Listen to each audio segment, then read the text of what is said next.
ਅੱਜ ਦੀ press conference एक विशेष मौके ते विशेष विषय ते हो रही है।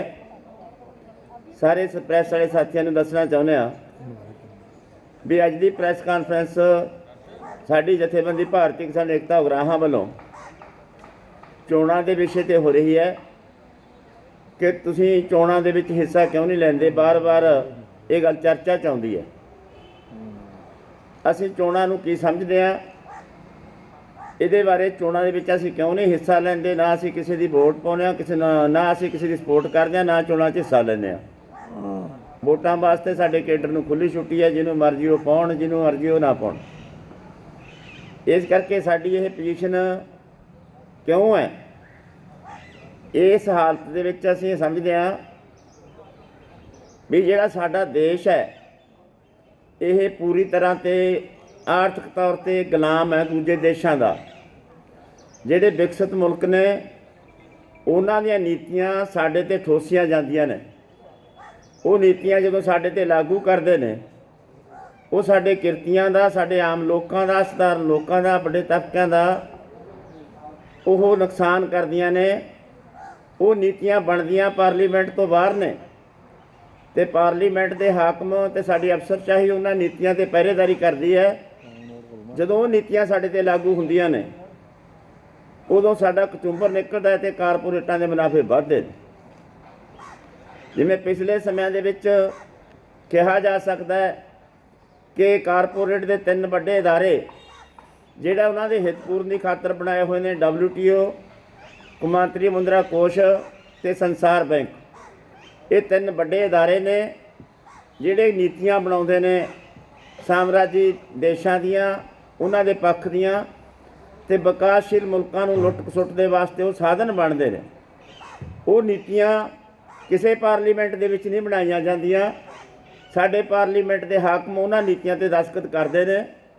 ਉਹਨਾਂ ਦਾ ਨਾਂ ਭਾਵੇਂ ਆਰਥਿਕ ਸੁਧਾਰ ਦਿੱਤਾ ਜਾਂਦਾ ਹੈ, ਉਹਨਾਂ ਦਾ ਨਾਂ ਦੇਸ਼ ਦਾ ਵਿਕਾਸ ਬਾਰੇ ਕਿਹਾ ਜਾਂਦਾ ਵੀ ਦੇਸ਼ ਇਹਦੇ ਨਾਲ ਵਿਕਾਸ ਕਰੂਗਾ, ਪਰ ਅਸਲ ਵਿੱਚ ਉਹ ਦੇਸ਼ ਦਾ ਨਾਸ਼ ਹੁੰਦਾ ਹੈ।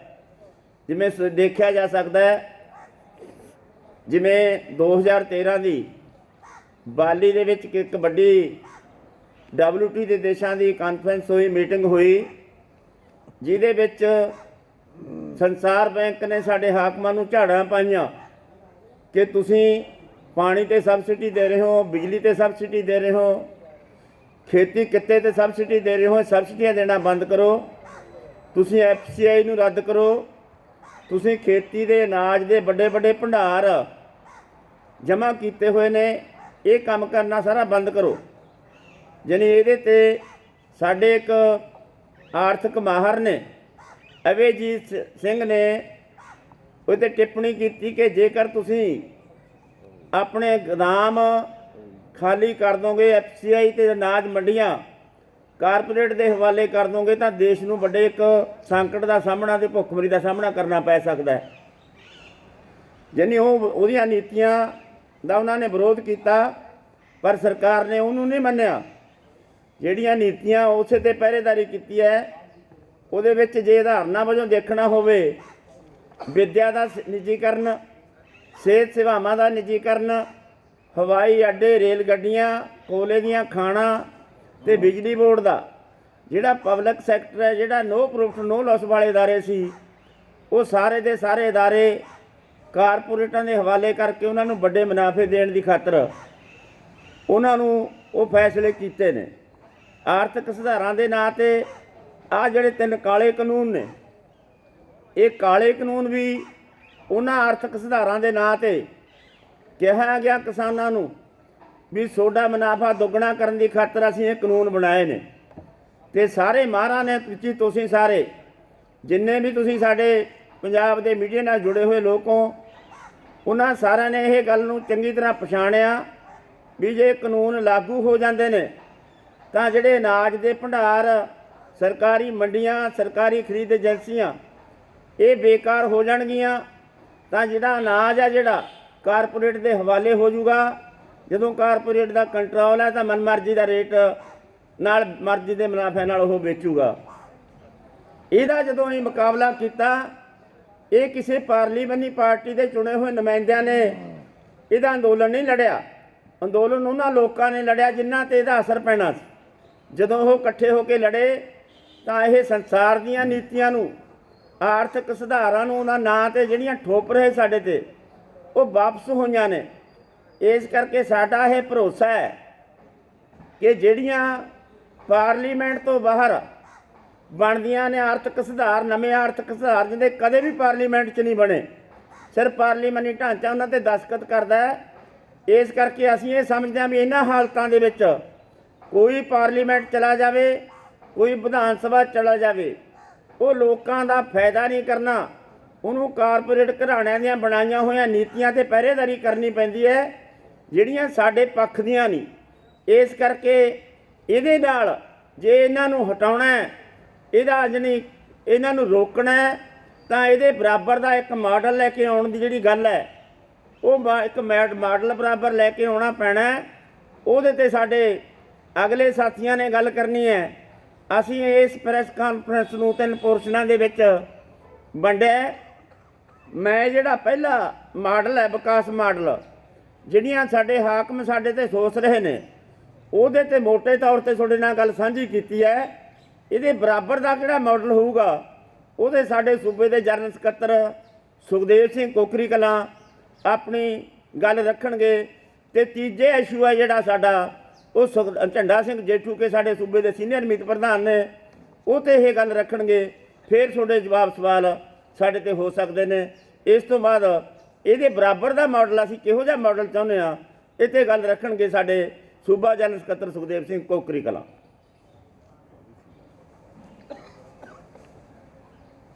ਸਤਿਕਾਰਯੋਗ ਪ੍ਰੈਸ ਅਤੇ ਸੋਸ਼ਲ ਮੀਡੀਆ ਰਿਪੋਰਟਰ ਭੈਣਾਂ ਭਰਾਵੋ, ਮੈਂ ਇਹ ਦੱਸਣਾ ਚਾਹੁੰਦਾ ਹਾਂ ਕਿ ਕਿਸਾਨੀ ਦਾ, ਖੇਤੀ ਦਾ ਵਿਕਾਸ ਕਿਵੇਂ ਹੋਊਗਾ। ਸਾਡੇ ਪ੍ਰਧਾਨ ਜੀ ਨੇ ਦੱਸਿਆ ਕਿ ਜਿਹੜਾ ਵਿਕਾਸ ਮਾਡਲ ਇਹਨਾਂ ਨੇ ਅਪਣਾਇਆ ਹੋਇਆ ਹੁਣ ਤੱਕ, ਉਹਨੇ ਖੇਤੀ ਕਰਨ ਵਾਲੇ ਵੀ ਤਬਾਹ ਕੀਤੇ ਆ ਤੇ ਹੋਰ ਸਾਰੇ ਕਿਰਤੀ ਤਬਕੇ ਤਬਾਹ ਹੀ ਕੀਤੇ ਆ, ਰੁਜ਼ਗਾਰ ਵੀ ਜੜਿਆ, ਸਾਰਾ ਕੁਝ ਇਹਨਾਂ ਨੇ ਦੱਸਤਾ। ਇਹ ਖੇਤੀ ਦਾ, ਕਿਸਾਨੀ ਦਾ ਵਿਕਾਸ ਕਿਵੇਂ ਹੋਊਗਾ, ਉਹਦੇ ਵਾਸਤੇ 3 ਜ਼ਰੂਰੀ ਸ਼ਰਤਾਂ ਹੈ। ਪਹਿਲੀ, ਜ਼ਮੀਨੀ ਸੁਧਾਰ, ਕਾਣੀ ਵੰਡ ਖਤਮ ਕਰਨੀ ਜ਼ਮੀਨਾਂ ਦੀ, ਜਿਹਦੇ ਬਾਰੇ ਇੱਥੋਂ ਦੇ ਹੁਕਮਰਾਨਾਂ ਨੂੰ 1953 'ਚ ਜਦੋਂ ਦੇਸ਼ ਦੇ ਵਿੱਚ ਬਹੁਤ ਵੱਡੇ ਵੱਡੇ ਅੰਦੋਲਨ ਤੇਲੰਗਾਨਾ ਦਾ ਤੇ ਪੰਜਾਬ ਦੇ ਵਿੱਚ ਮੁਜ਼ਾਹਰਾ ਲਹਿਰ ਪੈਪਸੂ ਦੀ ਬਹੁਤ ਸਿਖਰਾਂ 'ਤੇ ਪਹੁੰਚੇ ਹੋਏ ਸੀਗੇ, ਉਹਦੇ ਦਬਾਅ ਥੱਲੇ ਉਹ 17.5 ਸਟੈਂਡਰਡ ਏਕੜ ਦਾ ਕਾਨੂੰਨ ਤਾਂ ਬਣਾਉਣਾ ਪੈ ਗਿਆ, ਜਿੱਥੇ ਲੜ ਕੇ ਲਾਗੂ ਕਰਾ ਲਿਆ ਉਹ ਤਾਂ ਕਰਾ ਲਿਆ, ਪਰ ਬਾਕੀ ਸਾਰੇ ਥਾਈਂ ਅਜੇ ਉਵੇਂ ਦਾ ਉਵੇਂ ਉਹ ਵੱਡੇ ਵੱਡੇ ਜ਼ਗੀਰਦਾਰ, ਜਿਨ੍ਹਾਂ ਨੂੰ ਪਹਿਲਾਂ ਬਾਦਸ਼ਾਹਾਂ ਨੇ ਤੇ ਫਿਰ ਬਰਤਾਨਵੀ ਸਾਮਰਾਜੀਆਂ ਨੇ ਜ਼ਗੀਰਾਂ ਸੌਂਪੀਆਂ ਸੀ, ਕਈ ਕਈ ਪਿੰਡਾਂ ਦੀਆਂ ਜ਼ਮੀਨਾਂ ਸੌਂਪੀਆਂ ਸੀ। ਉਹ ਜ਼ਗੀਰਦਾਰ ਅੱਜ ਵੀ ਪੂਰੇ ਭਾਰਤ ਦੇ ਵਿੱਚ ਲਗਭਗ 6 ਕਰੋੜ ਏਕੜ ਜ਼ਮੀਨ ਫਾਲਤੂ ਨਿਕਲਦੀ ਆ ਉਸ ਕਾਨੂੰਨ ਦੇ ਮੁਤਾਬਕ। ਇਦੋਂ ਬਿਨਾਂ ਜਿਹੜੀ ਬੇਆਬਾਦ ਪਈ ਆ ਜ਼ਮੀਨ, ਖਾਲੀ ਪਈ ਆ ਜ਼ਮੀਨ, ਲਗਭਗ ਪੌਣੇ 10 ਕਰੋੜ ਏਕੜ ਉਹ ਬਣਦੀ ਆ।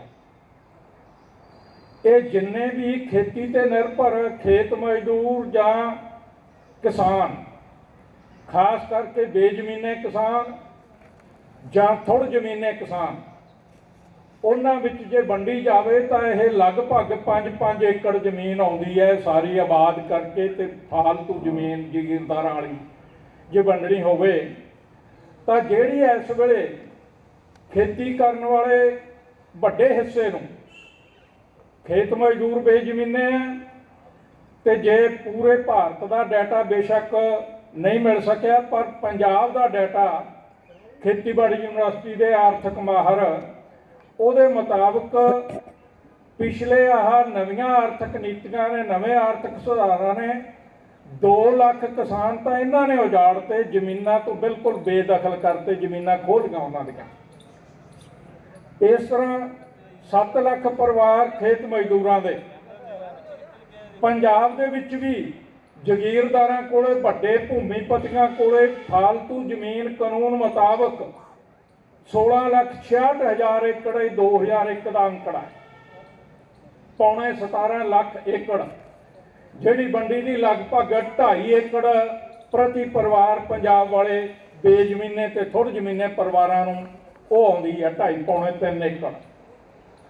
ਇਹਦੇ ਨਾਲ ਜਿਹੜੇ ਇਹਨਾਂ ਕਿਸਾਨਾਂ ਤੇ ਖੇਤ ਮਜ਼ਦੂਰਾਂ ਨੂੰ ਥੋੜ੍ਹੇ ਜ਼ਮੀਨੇ ਬੇਜ਼ਮੀਨੇ ਕਿਸਾਨ, ਲਗਭਗ 18% ਪੰਜਾਬ ਦੇ ਵਿੱਚ ਇਸ ਵੇਲੇ ਸਾਡਾ ਆਪਦਾ ਇਹ ਸਰਵੇਖਣ ਹੈ, ਸਰਵੇ ਕੀਤਾ ਸਾਡੀ ਜਥੇਬੰਦੀ ਨੇ, ਉਹ ਬੇਜ਼ਮੀਨੇ ਹੋ ਚੁੱਕੇ ਆ, ਜਿਨ੍ਹਾਂ ਕੋਲ ਪਹਿਲਾਂ ਜ਼ਮੀਨ ਸੀਗੀ।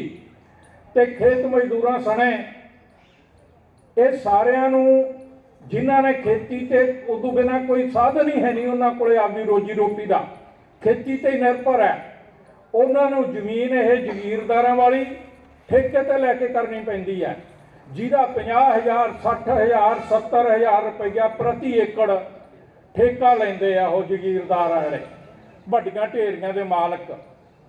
ਇਸ ਤੋਂ ਇਲਾਵਾ ਲਾਗਤ ਖਰਚੇ ਕਿੰਨੇ ਵੱਧ ਗਏ, ਇਸੇ ਕਰਕੇ ਕਿਸਾਨਾਂ ਦੇ ਪੱਲੇ ਕੁਛ ਨਹੀਂ ਪੈਂਦਾ, ਕਰਜ਼ੇ ਚੜ੍ਹ ਰਹੇ ਆ, ਜਿਸ ਕਰਕੇ ਉਹਨਾਂ ਨੂੰ ਖੁਦਕੁਸ਼ੀਆਂ ਲਈ ਮਜਬੂਰ ਹੋਣਾ ਪੈ ਰਿਹਾ। ਬੇਵੱਸ ਹੈ ਉਹ, ਖੇਤੀ ਤੋਂ ਬਿਨਾਂ ਕੋਈ ਸਾਧਨ ਨਹੀਂ, ਪਰ ਖੇਤੀ ਦੇ ਵਿੱਚ ਘਾਟੇ ਪੈਂਦੇ ਆ, ਕਰਜ਼ੇ ਚੜ੍ਹਦੇ ਆ। ਇਸ ਕਰਕੇ ਜ਼ਗੀਰਦਾਰਾਂ ਦੀ ਜ਼ਮੀਨ ਵੰਡਣ ਦੇ ਨਾਲ ਇਹ ਹਿੱਸਾ ਜਿਹੜਾ, ਕਿਉਂਕਿ ਸਾਡਾ ਦੇਸ਼ ਪੂਰੇ ਦਾ ਪੂਰਾ ਖੇਤੀ ਪ੍ਰਧਾਨ ਦੇਸ਼ ਹੈ, ਖਾਸ ਕਰਕੇ ਪੰਜਾਬ ਤਾਂ ਸਭ ਤੋਂ ਵੱਧ ਖੇਤੀ ਪ੍ਰਧਾਨ ਹੈ, ਇਸ ਕਰਕੇ ਰੁਜ਼ਗਾਰ ਦਾ ਵੀ ਸਭ ਤੋਂ ਵੱਡਾ ਸਾਧਨ ਖੇਤੀ ਦੇ ਵਿੱਚ ਹੀ ਹੈ।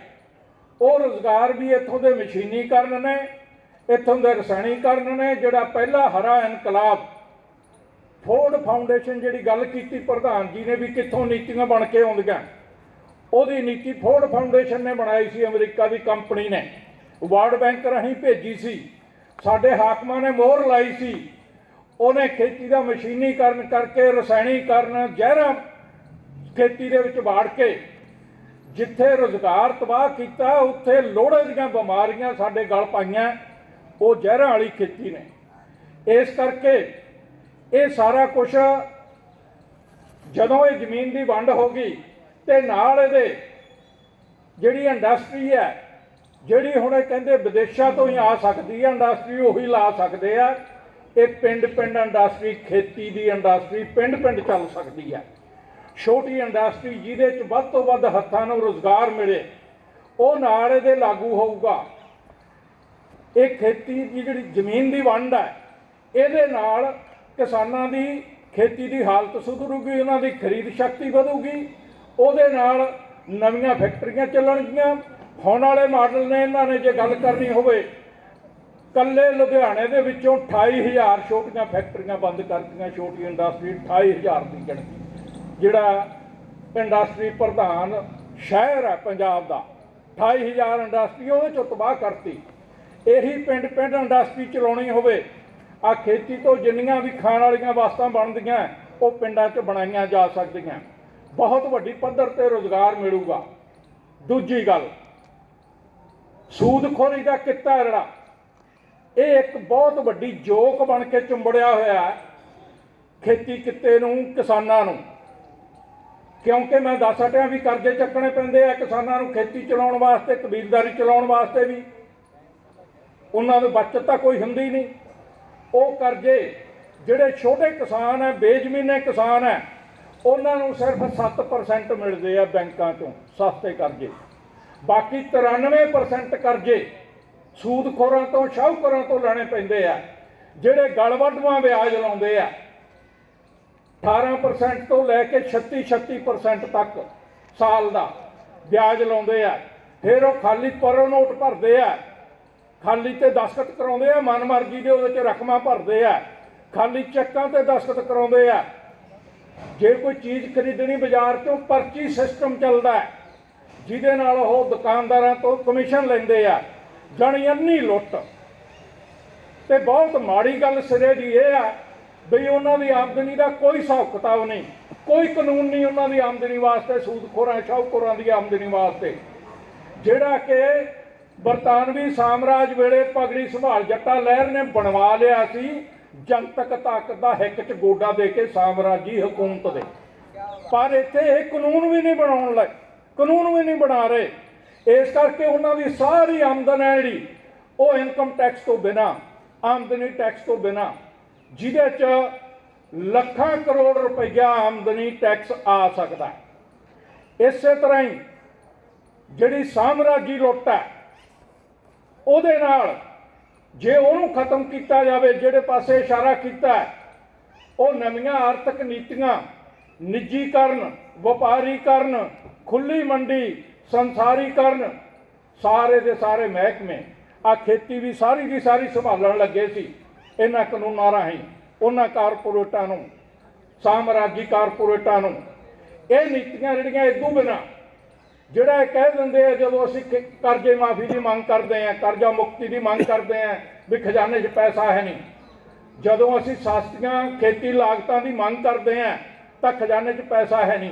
ਪਰ ਪਿਛਲੇ 9 ਸਾਲਾਂ ਦੇ ਵਿੱਚ 12.5 ਲੱਖ ਕਰੋੜ ਰੁਪਈਆ ਕਰਜ਼ੇ ਮਾਫ ਕਰਤੇ ਉਹਨਾਂ ਕਾਰਪੋਰੇਟਾਂ ਦੇ ਸਰਕਾਰ ਨੇ, ਜਿਹਨੂੰ NPA ਕਹਿੰਦੇ ਆ, नॉन परफॉर्मेंस एसेट्स। इस तरह ਜਿਹੜੇ ਸਭ ਤੋਂ ਚੋਟੀ ਦੇ ਅਮੀਰ ਆ ਭਾਰਤ ਦੇ, ਉਹਨਾਂ ਦੀ ਕੁੱਲ ਜਾਇਦਾਦ ਲਗਭਗ ਪੌਣੇ 45 ਲੱਖ ਕਰੋੜ ਰੁਪਈਆ ਬਣਦੀ ਹੈ, ਜਿਹਦੇ ਤੇ ਜੇ 10% ਵੀ ਟੈਕਸ ਲਾ ਲਈਏ ਤਾਂ ਲਗਭਗ ਪੌਣੇ 5 ਲੱਖ ਕਰੋੜ ਰੁਪਈਆ ਆਮਦਨ ਟੈਕਸ ਦਾ, ਜਾਇਦਾਦ ਟੈਕਸ ਦਾ ਉਹਨਾਂ ਅਮੀਰਾਂ ਕੋਲੋਂ ਵਸੂਲਿਆ ਜਾ ਸਕਦਾ ਹੈ। पर नहीं वसूलिया जा रहा। ये जिहड़ियां उन्होंने करजियां दीयां छोटां, इदू बिना ठगियां पिछले 5 सालों के 2,05,000 करोड़ रुपये दीयां नीरव मोदी वर्गियां ने, ये चाचे के पुत ने मोदी दे ने, वो इहो जिहियां ठगियां मारियां। ये जिहड़ा सरमाया देश का इकट्ठा हुंदा साडे कोलों तुहाडे कोलों, जिहड़े आम किरती लोग है, सिक्खां वाली डब्बी तो लैके हर चीज़ से टैक्स लगता है। वो टैक्स औसत हरेक परिवार नूं, वड्डे अमीर परिवारों नूं तो बहुत ज़्यादा टैक्स है, गरीब तो गरीब जिहड़ा कुछ भी नहीं खरीद सकता, बहुत जरूरी चीज़ मसां खरीददा है, उहनूं भी 28-30 रुपये रोज़ का टैक्स पै जांदा है। वो टैक्स नाल जिहड़ा खजाना भरदा वो सारा इन्हां नूं कारपोरेटां नूं लुटाया जा रहा है, वड्डे सरमाएदारां नूं लुटाया जा रहा है। इस तरह उन्हां दा विदेशी निवेश करवा के साडे इत्थों दे मजदूरां दी लुੱਟ करवाई जा रही है, किसानां दी लुੱਟ करवाई जा रही है, वो सारी बंद की जाए।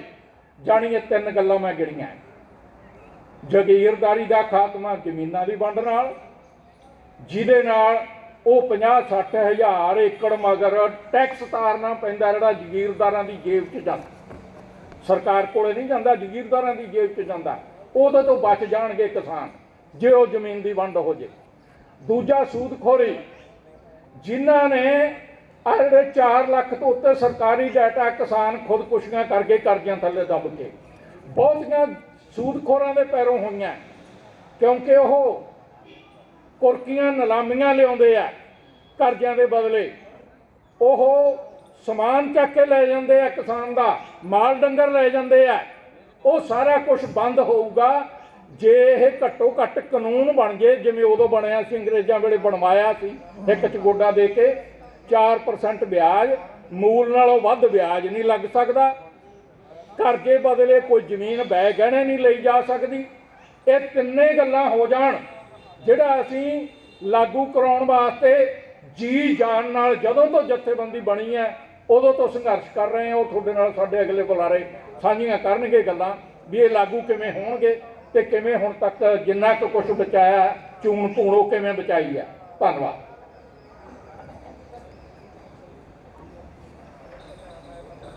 अज दी इस प्रैस कानफ्रेंस पहुंचे सारी भैन भरा ते जिन्ने भी इस कानफ्रेंस नूं देख रहे है सुन रहे हैं उन्हां सारियां दा छोटे समेत सारियां दा धन्नवाद। मेरे तो पहला मेरे 2 साथियां ने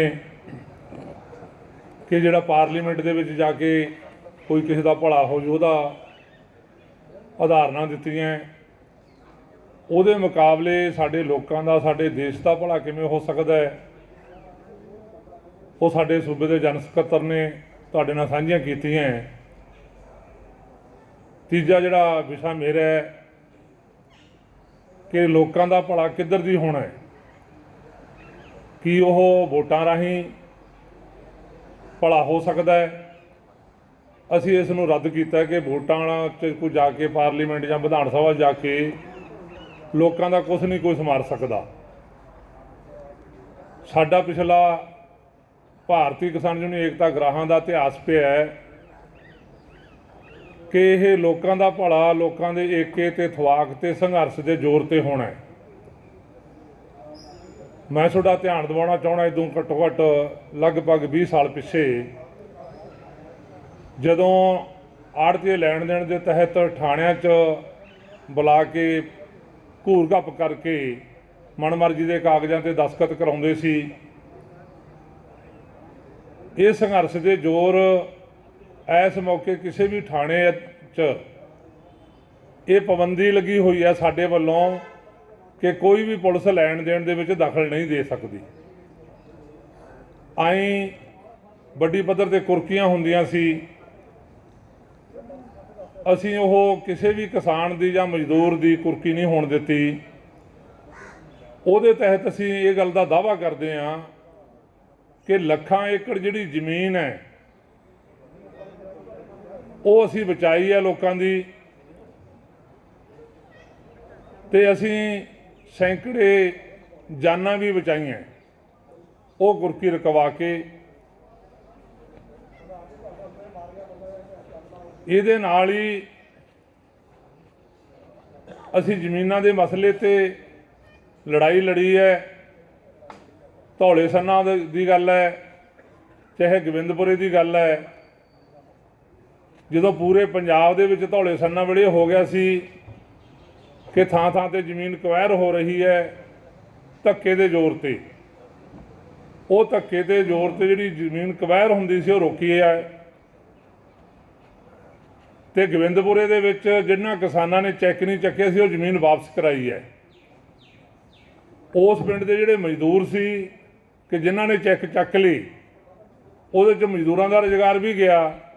ਪ੍ਰਤੀ ਪਰਿਵਾਰ ਅਸੀਂ 3 ਲੱਖ ਰੁਪਈਆ ਮਜ਼ਦੂਰਾਂ ਨੂੰ ਦਵਾਇਆ ਹੈ ਗੋਬਿੰਦਪੁਰੇ ਪਿੰਡ ਦੇ ਵਿੱਚ। ਇਸ ਕਿਸਮ ਦੀਆਂ ਕਿੰਨੀਆਂ ਲੜਾਈਆਂ ਅਸੀਂ ਗਿਣ ਸਕਦੇ ਹਾਂ ਕਿ ਜੇ ਅਸੀਂ ਕੁਝ ਬਚਾਇਆ, ਜੇ ਅਸੀਂ ਕੁਝ ਪ੍ਰਾਪਤ ਕੀਤਾ ਹੈ, ਉਹ ਏਕੇ ਦੇ ਸੰਘਰਸ਼ ਦੇ ਜ਼ੋਰ 'ਤੇ ਕੀਤਾ ਹੈ। ਜੇ ਹੁਣ ਇਹ 3 ਕਾਲੇ ਕਾਨੂੰਨ ਬਣਾ ਕੇ ਜਿੱਡਾ ਸੈਂਟਰ ਸਰਕਾਰ ਨੇ ਜ਼ਮੀਨ 'ਤੇ ਹਮਲਾ ਵਿੱਢਿਆ ਸੀ, ਉਹਨੂੰ ਵੀ ਅਸੀਂ ਲੋਕਾਂ ਦੇ ਏਕੇ ਤੇ ਇਤਫਾਕ ਦੇ ਜ਼ੋਰ ਉਹ ਕਾਨੂੰਨ ਵਾਪਸ ਕਰਾ ਸਕੇ ਹਾਂ। ਤੇ ਦੇਸ਼ ਦਾ ਪ੍ਰਧਾਨ ਮੰਤਰੀ ਪੰਜਾਬ 'ਚ ਆਇਆ, ਪਹਿਲਾਂ 5 ਲੱਖ ਕੁਰਸੀਆਂ ਦੀ ਗੱਲ ਸੀ, ਫਿਰ 80,000 ਦੀ ਆ ਗਈ। ਉਹ ਕਿੰਨੀਆਂ ਕੁਰਸੀਆਂ ਲਾਈਆਂ ਸਾਨੂੰ ਨਹੀਂ ਪਤਾ, ਤੇ 700 ਤੋਂ ਵੱਧ ਉੱਥੇ ਗਿਣਤੀ ਨਹੀਂ ਹੋਈ। ਤੇ ਕਿਹਾ ਇਹ ਗਿਆ ਕਿ ਪ੍ਰਧਾਨ ਮੰਤਰੀ ਦਾ ਰਸਤਾ ਰੋਕ ਲਿਆ। ਉਹਨੇ ਕਿਹਾ ਧੰਨਵਾਦ ਕੀਤਾ ਮੁੱਖ ਮੰਤਰੀ ਦਾ, ਮੇਰੀ ਜਿਹੜੀ ਜਾਨ ਆ ਉਹ ਬਚ ਕੇ ਆ ਗਈ ਹੈ। ਜਿਹਦਾ ਮਤਲਬ ਪੰਜਾਬ ਦੇ ਲੋਕਾਂ ਦੇ ਖਿਲਾਫ ਦੂਜੇ ਜਿਹੜੇ ਧਰਮ ਵਾਲੇ ਹੈ, ਸਟੇਟਾਂ ਵਾਲੇ ਹੈ, ਉਹਨਾਂ ਦਾ ਰੋਸ ਗੁੱਸਾ ਪੰਜਾਬ ਸਿਰ ਲਿਆਉਣਾ ਹੈ। ਤੇ ਇਹ ਤਰਸ ਦਾ ਪਾਤਰ ਬਣ ਕੇ ਜਿਵੇਂ ਯੂਪੀ ਹੈ ਜਾਂ ਹੋਰ ਸਟੇਟਾਂ 'ਚ ਚੋਣਾਂ ਹੋ ਰਹੀਆਂ, ਇਹ ਪੱਤਾ ਖੇਡ ਕੇ ਉਹ ਜਾਣੀ ਉਹ ਕੁਰਸੀ ਹਾਸਲ ਕਰਨੇ ਚਾਹੁੰਦੇ ਹੈ ਕਿ ਜਦੋਂ ਤੁਹਾਨੂੰ ਸਾਰੇ ਮੀਡੀਆ ਵਾਲਿਆਂ ਨੂੰ ਪਤਾ ਹੈ ਕਿ ਜੇ ਉੱਥੇ ਨਾਅਰੇ ਲੱਗੇ ਹੈ ਤਾਂ ਉਹਦੇ ਜਿੰਦਾਬਾਦ ਦੇ, ਮੋਦੀ ਦੇ ਜਿੰਦਾਬਾਦ ਦੇ ਨਾਅਰੇ ਲੱਗੇ ਆ, ਕਿਉਂਕਿ ਉਹਦੇ ਸਪੋਰਟਰ ਉੱਥੇ ਸੀਗੇ, ਹੋਰ ਉੱਥੇ ਕੋਈ ਹੈ ਨਹੀਂ ਸੀ। ਇਹਨਾਂ ਚੋਣਾਂ ਦੇ ਵਿੱਚ ਅਸੀਂ ਐ ਨਹੀਂ ਹੈਗਾ ਵੀ ਚੋਣਾਂ ਆ ਗਈਆਂ, ਜੇ ਸਾਡੇ ਬੁਲਾਰਿਆਂ ਨੇ ਕਿਹਾ ਵੀ ਅਸੀਂ ਨਾ ਕਿਸੇ ਦੀ ਸਪੋਰਟ ਕਰਦੇ ਹਾਂ, ਨਾ ਅਸੀਂ ਆਪ ਖੜੇ ਹੁੰਦੇ ਹਾਂ, ਕੀ ਫਿਰ ਅਸੀਂ ਚੋਣਾਂ ਦੇ ਦੌਰਾਨ ਕੋਈ ਵਿਹਲੇ ਬਹਿਨੇ ਆ? ਨਹੀਂ, ਆਏ ਚੋਣਾਂ ਦੇ ਵਿੱਚ ਜਿੰਨਾ ਅਸੀਂ ਜ਼ੋਰ ਐਜੀਟੇਸ਼ਨ ਵੇਲੇ, ਲੜਨ ਵੇਲੇ ਲਾਉਣੇ ਆ, ਉਦੋਂ ਵੀ ਵੱਧ ਜ਼ੋਰ ਅਸੀਂ ਚੋਣਾਂ ਮੌਕੇ ਲਾਉਣੇ ਆ, ਲੋਕਾਂ ਨੂੰ ਇਹ ਗੱਲ ਸਮਝਾਉਣ ਦੇ ਲਈ ਕਿ ਜੇ ਤੁਹਾਡਾ ਕੁਝ ਬਣਨਾ ਹੈ, ਤੁਹਾਡੇ ਏਕੇ ਤੇ ਥਵਾਕ ਨਾ ਬਣਨਾ ਹੈ। ਇਹ ਜਿਹੜੀਆਂ ਚੋਣਾਂ ਹੈ, ਇਹ ਸਾਡੇ ਲੋਕਾਂ ਤੇ ਹਮਲਾ ਹੈ। ਸਾਡੇ ਲੋਕਾਂ ਨੂੰ ਪਾੜਦੀਆਂ ਤਰ੍ਹਾਂ ਤਰ੍ਹਾਂ ਦੇ ਨਾਲ, ਧਰਮਾਂ ਦੇ ਆਧਾਰ ਤੇ ਪਾੜਦੀਆਂ, ਜਾਤਾਂ ਦੇ ਆਧਾਰ ਤੇ ਪਾੜਦੀਆਂ, ਇਲਾਕਿਆਂ ਦੇ ਆਧਾਰ ਤੇ ਪਾੜਦੀਆਂ। ਇਹੋ ਜਿਹੀਆਂ ਕੋਈ ਚੋਣਾਂ ਨਹੀਂ ਹੋਣੀਆਂ ਜਦੋਂ ਦੀਆਂ ਹੋਣ ਲੱਗੀਆਂ ਕਿ ਕੋਈ ਚੋਣਾਂ ਇੰਨੇ ਸੁੱਖ ਸਾਂਦ ਨਾਲ ਸਿਰੇ ਚੜ੍ਹ ਗਈਆਂ ਹੋਣ ਜਿਹਦੇ 'ਚ ਕੋਈ ਲੜਾਈ ਝਗੜਾ ਜਾਂ ਕਤਲੇਆਮ ਨਾ ਹੋਇਆ ਹੋਵੇ। ਕਿਸੇ 'ਚ ਬਹੁਤ ਜ਼ਿਆਦਾ ਹੋਇਆ, ਕਿਸੇ 'ਚ ਘੱਟ ਹੋਇਆ। ਤੇ ਜਦੋਂ ਕਿਤੇ ਪੰਚਾਇਤੀ ਚੋਣਾਂ ਹੁੰਦੀਆਂ, ਉਹ ਤਾਂ ਪਿੰਡਾਂ 'ਚ ਲੀਖ ਨਿਕਲਦੀ ਆ, ਇੱਕ ਜਿੱਤਿਆ ਸਰਪੰਚ, ਇੱਕ ਹਰਿਆ ਸਰਪੰਚ। ਐਡਾ ਵੱਡਾ ਸਾਡੇ ਤੇ ਹਮਲਾ ਲੋਕਾਂ ਦੇ ਏਕੇ ਤੇ ਥਵਾਕ ਨੂੰ ਪਾੜਨ ਦਾ। ਤੇ ਇਹਨਾਂ ਚੋਣਾਂ ਦੇ ਮੌਕੇ ਅਸੀਂ ਲੋਕਾਂ ਨੂੰ ਇਹ ਗੱਲ ਸਮਝਾਉਂਦੇ ਆ ਕਿ ਠੀਕ ਹੈ, ਤੁਹਾਡੀ ਮਰਜ਼ੀ ਹੈ, ਵੋਟ ਜਿਹਨੂੰ ਮਰਜ਼ੀ ਪਾ ਲਓ। ਆਹ ਜਿਹੜੀ ਇੱਕ ਦੂਜੇ ਦੇ ਪ੍ਰਤੀ ਲੜਾਈ ਹੋਣੀ ਹੈ ਧਰਮ ਦੇ ਆਧਾਰ ਤੇ, ਜਾਤ ਦੇ ਆਧਾਰ ਤੇ, ਕਈ ਵਾਰ ਤਾਂ ਇੱਕ ਪਰਿਵਾਰ 'ਚ ਲੜਾਈ ਹੋ ਜਾਂਦੀ ਹੈ ਕਿ ਫਲਾਨਾ ਜਿੱਤੂ, ਕੌਣ ਜਿੱਤੂ, ਮੇਰੇ ਨਾਲ ਸ਼ਰਤਾਂ ਲਾ ਲਓ। ਸ਼ਰਤਾਂ ਲੱਗਦੀਆਂ। ਇਹਦੇ ਨਾਲ ਜਦੋਂ ਅਸੀਂ ਚੋਣਾਂ 'ਚ ਮੁਹਿੰਮ ਲਿਜਾਂਦੇ ਹਾਂ, ਇਕੱਲੀ ਅਸੀਂ ਮੁਹਿੰਮ ਇਹ ਨਹੀਂ ਲਿਜਾਂਦੇ ਕਿ ਕਿਸਾਨਾਂ ਦਾ ਕਿਵੇਂ ਮਸਲਾ ਸੂਤ ਆਊਗਾ। ਅਸੀਂ ਮੁਹਿੰਮ ਇਹ ਲਿਜਾਂਦੇ ਹਾਂ ਕਿ ਜਿਹੜੀਆਂ ਨਵੀਆਂ ਆਰਥਿਕ ਨੀਤੀਆਂ ਦੇ ਤਹਿਤ ਹਮਲਾ ਉਹ ਇਕੱਲੇ ਕਿਸਾਨਾਂ 'ਤੇ ਨਹੀਂ, ਉਸੇ ਦਾ ਸਿੱਟਾ ਬੇਰੁਜ਼ਗਾਰੀ ਹੈ, ਉਸੇ ਦਾ ਸਿੱਟਾ ਮਹਿੰਗਾਈ ਹੈ, ਵੱਡੀ ਪੱਧਰ ਤੇ ਬੇਰੁਜ਼ਗਾਰੀ ਹੈ। ਕੁੱਲ ਜਿਹੜੇ ਤਬਕੇ ਹੈ ਉਹ ਇਹ ਨਵੀਆਂ ਆਰਥਿਕ ਨੀਤੀਆਂ ਦੀ ਮਾਰ ਚੱਲ ਰਹੇ ਹੈ। ਤੇ ਸਾਡਾ ਬਹੁਤ ਜ਼ੋਰ ਹੁੰਦਾ ਹੈ ਚੋਣਾਂ ਦੇ ਮੌਕੇ ਕਿ ਅਸੀਂ ਸਾਰਿਆਂ ਨੂੰ ਇੱਕ ਥਾਂ ਇਕੱਠੇ ਕਰਕੇ ਕਿ ਸਾਡਾ ਮਸਲਾ ਸਾਂਝਾ ਬਣਦਾ ਹੈ। ਸਾਡਾ ਜਿਹੜਾ ਨੀਤੀਆਂ ਲਾਗੂ ਕਰਨ ਵਾਲਾ ਸਾਮਰਾਜ ਹੈ ਜਾਂ ਇੱਥੋਂ ਦੀ ਸੈਂਟਰ ਦੀ ਸਰਕਾਰ ਹੈ, ਉਹ ਵੀ ਸਾਡੀ ਸਾਂਝੀ ਦੁਸ਼ਮਣ ਬਣਦੀ ਹੈ। ਆਏ ਵਾਰ ਅਸੀਂ ਮੁਹਿੰਮ ਲਿਜਾਂਦੇ ਹਾਂ। ਪਿਛਲੀਆਂ ਚੋਣਾਂ 'ਚ ਵੀ ਅਸੀਂ ਕਮੇਟੀ ਬਣਾਈ ਵਿਅਕਤੀਆਂ ਦੇ ਆਧਾਰ ਤੇ, ਸਮਾਜ ਬਦਲੋ, ਰਾਜ ਬਦਲੋ। ਜਦੋਂ ਚੋਣਾਂ ਨਾਲ ਕੋਈ ਬਦਲਣ ਦੀ ਗੱਲ ਕਹਿੰਦੇ ਆ, ਮਨਮੋਹਨ ਸਿੰਘ ਪ੍ਰਧਾਨ ਮੰਤਰੀ ਰਿਹਾ, ਸਾਨੂੰ ਨਹੀਂ ਲੱਗਦਾ ਕਿਸੇ ਥਾਂ 'ਤੇ ਵੀ ਉਹਨੇ ਵੋਟਾਂ 'ਚ ਖੜਾ ਹੋਇਆ। ਜੇਤਲੀ ਸਾਹਿਬ ਅੰਮ੍ਰਿਤਸਰ ਤੋਂ ਹਰਾਤੇ ਤੇ ਚੱਕਿਆ ਉਹਨੂੰ ਸੈਂਟਰ ਦਾ ਖਜ਼ਾਨਾ ਸੰਭਾਤਾ। ਜਾਂਦੀ ਇਸ ਕਿਸਮ ਦੀਆਂ ਚੋਰ ਮੋਰੀਆਂ ਰੱਖੀਆਂ। ਲੋਕਾਂ ਨੂੰ ਤਾਂ ਸਿਰਫ ਰਿਵਾਜ ਦੇ ਤੌਰ ਤੇ ਇਹ ਵੋਟਾਂ ਪਵਾਈਆਂ ਜਾਂਦੀਆਂ। ਜਿੰਨੇ ਇਹ ਵੋਟਾਂ ਲੜਨ ਵਾਲੇ ਹੈ, ਇਹਨਾਂ ਦਾ ਆਪਸ ਵਿੱਚ ਬਹੁਤ ਗੰਭੀਰ ਰੌਲਾ ਹੈ। ਚਾਹੇ ਉਹ ਸਟੇਟ ਦੀ ਗੱਦੀ ਹੈ, ਚਾਹੇ ਸੈਂਟਰ ਦੀ ਗੱਦੀ ਹੈ, ਉਹ ਤੇ ਕਾਬਜ਼ ਕੌਣ ਹੋਵੇ। ਜਾਂਦੀ ਇਹਨਾਂ ਨੇ ਆਪ ਦਾ ਜਿਹੜਾ ਰੌਲਾ ਹੈ, ਉਸ ਰੌਲੇ ਨੂੰ ਚੋਣਾਂ ਦੇ ਰਾਹੀਂ ਹੱਲ ਕਰ ਲਿਆ। ਤੇ ਲੋਕ ਚੋਣਾਂ ਦੇ ਰਾਹੀਂ ਲਤਾੜਦੇ ਆ, ਲਤੜਦੇ ਆ, ਫੁੱਟ ਪੈਂਦੀ ਹੈ ਧਰਮਾਂ ਜਾਤਾਂ ਦੇ ਆਧਾਰ ਤੇ, ਇਲਾਕਿਆਂ ਦੇ ਆਧਾਰ ਤੇ।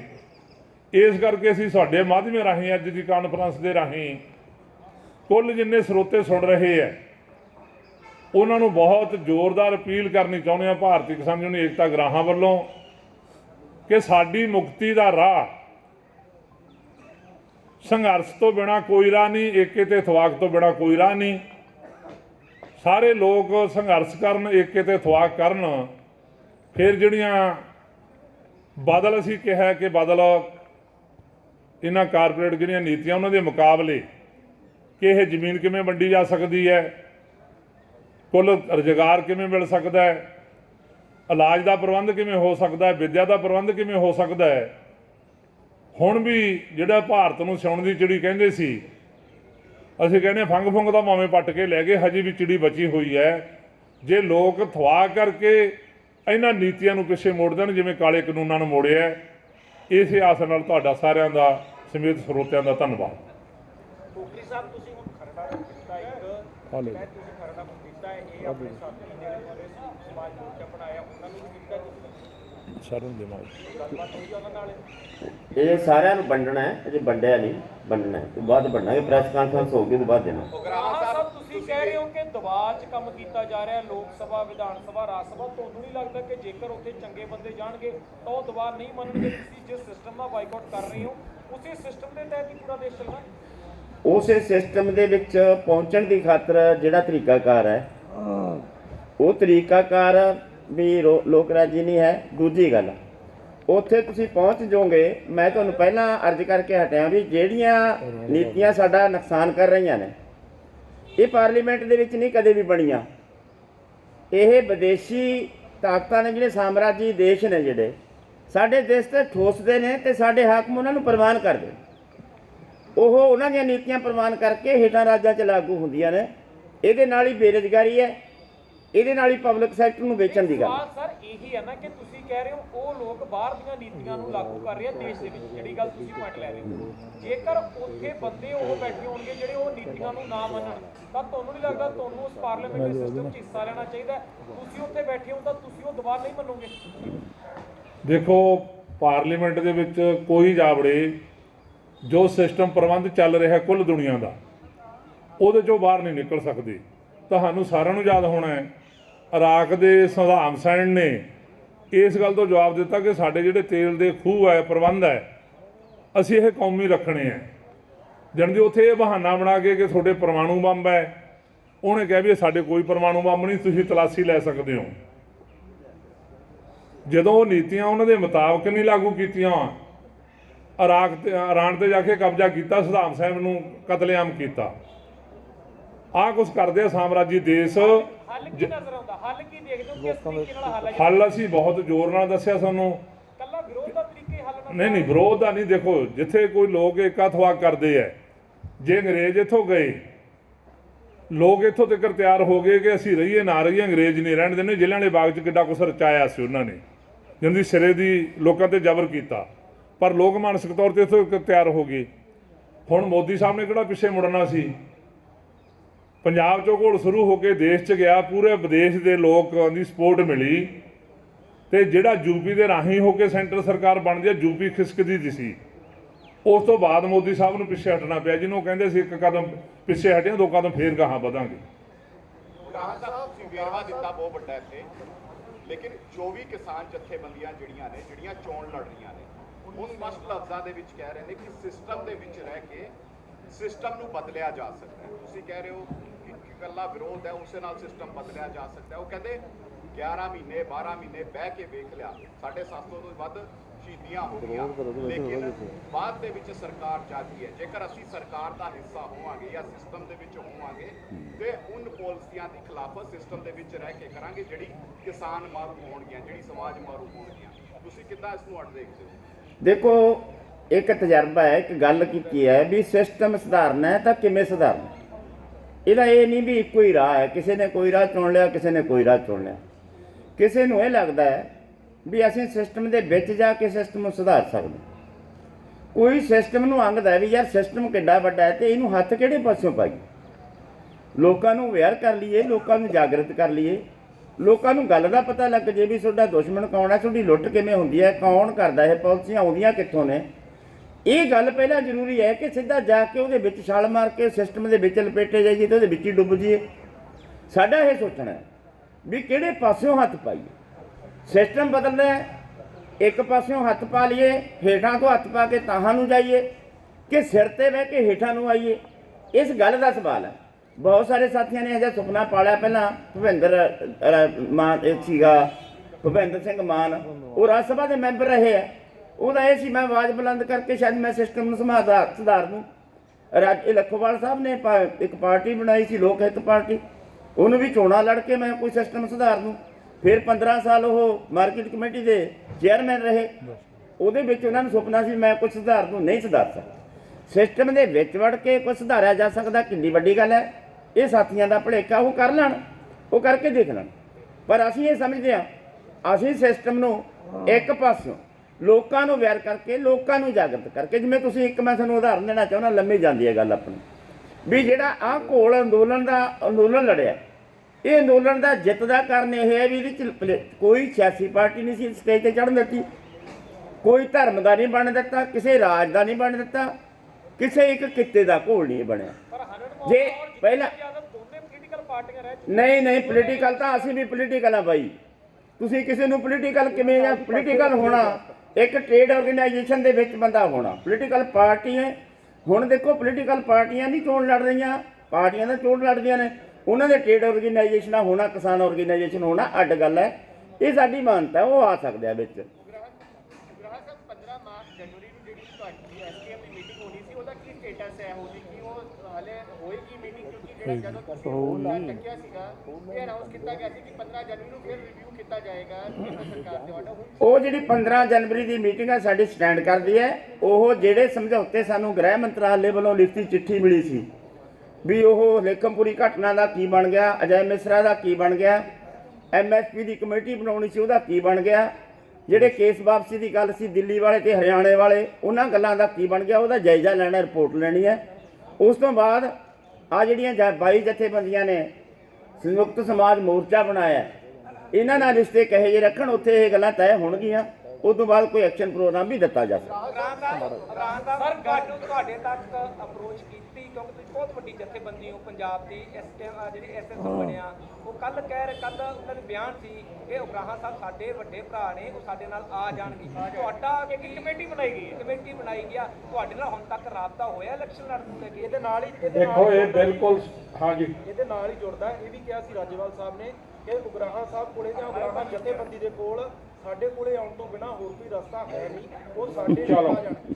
ਉਹ ਜੋ ਵੀ ਮਰਜ਼ੀ ਕਹਿ ਸਕਦੇ ਆ, ਉਹਨਾਂ ਦਾ ਹੱਕ ਹੈ। ਅਸੀਂ ਤਾਂ ਇਹ ਸਪਸ਼ਟ ਕਰਨਾ ਚਾਹੁੰਦੇ ਆ ਬਈ ਜਿਹੜਾ ਕਿਸਾਨੀ ਦਾ ਘੋਲ ਚੱਲਿਆ ਜਿਹਦੇ ਚ ਕੱਲੀਆਂ ਕਿਸਾਨ ਜਥੇਬੰਦੀਆਂ ਨੇ ਨਹੀਂ, ਬਹੁਤ ਸਾਰੀਆਂ ਦੁਕਾਨਦਾਰਾਂ ਦੀਆਂ, ਪੱਤਰਕਾਰਾਂ ਦੀਆਂ, ਵਕੀਲਾਂ ਦੀਆਂ, ਖੇਤ ਮਜ਼ਦੂਰਾਂ ਦੀਆਂ, ਸਾਰਿਆਂ ਨੇ ਯੋਗਦਾਨ ਪਾਇਆ। ਉਹਦੇ ਵਿੱਚ ਉਹ ਜਥੇਬੰਦੀਆਂ ਵੀ ਸ਼ਾਮਲ ਸੀ। ਇਸ ਵੇਲੇ ਵੀ ਉਹ ਜਥੇਬੰਦੀਆਂ ਬਿਆਨ ਦੇ ਰਹੀਆਂ ਕਿ ਅਸੀਂ 15 ਦੀ ਮੀਟਿੰਗ 'ਚ ਕੋਈ ਸਾਂਝਾ ਪ੍ਰੋਗਰਾਮ ਉਲੀਕਾਂਗੇ। ਅਗਲੀ ਗੱਲ ਜਿਹੜੀ ਮੈਂ ਦੱਸਣੀ ਚਾਹੁੰਦਾ, ਜਿਹੜੀ ਬਾਰ-ਬਾਰ ਆ ਰਹੀ ਹੈ ਵੀ ਤੁਸੀਂ ਫਿਰ ਕਿਵੇਂ ਕਰੋਗੇ, ਅਸੀਂ ਸਾਫ਼ ਕਰ ਚੁੱਕੇ ਹਾਂ, ਹੋਰ ਸਾਫ਼ ਕਰ ਦਿੰਦਾ ਮੈਂ। ਕਿਵੇਂ? ਕਿਸਾਨੀ ਦੇਸ਼ ਦੀ ਸਭ ਤੋਂ ਵੱਡੀ ਜਮਾਤ ਹੈ।